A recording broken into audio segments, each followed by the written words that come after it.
देखो बेटी, हम दोनों के लिए यही बेहतर है कि हम पिछले वाले घर में शिफ्ट हो जाएं। क्या मैंने वापस उस घर में जाने के लिए आग लगाई थी वहाँ? चुप करो, कोई सुन लेगा। इधर आओ, मेरी बात कान खोल कर सुन लो। तुम्हें ये बात क्यों नहीं समझ आ रही कि वो एक अमीर आदमी है, इसलिए कुछ नहीं हो सकता। वो तुम्हें दिलचस्पी तो जरूर ले लेगा, लेकिन तुम्हारी खातिर अपनी बीवी को कभी भी नहीं छोड़ेगा। देखा नहीं था कितनी खुशी खुशी वो अपनी बीवी को रात के खाने की ऑफर दे रहे थे। अम्मी, ये लोग जो चाहें अपनी मर्जी से बात कर सकते हैं, लेकिन मैं जो देख सकती हूँ वो मैं जानती हूँ। करीम जो मुझे देखकर महसूस करते हैं वो सिर्फ मैं ही समझ सकती हूँ। बेशक वो सादिया को भी डिनर पे लेके जाते हैं, लेकिन मुझे उससे फर्क नहीं पड़ता। लेकिन वो सुल्ताना तो हमारा जीना हराम कर चुकी है। हमारे साथ इस तरह पेश आती है जैसे हमारी कोई औकात ही ना हो, और अब वो चाहती है कि हम वो पीछे वाले घर में चले जाएं। खुद ही बताओ, यहाँ रहने का क्या फायदा हो रहा है?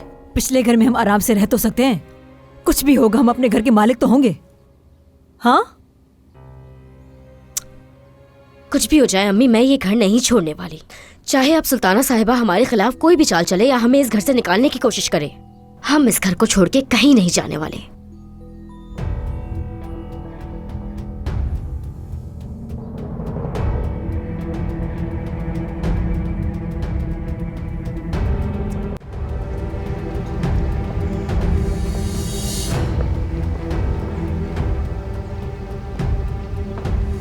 Good morning.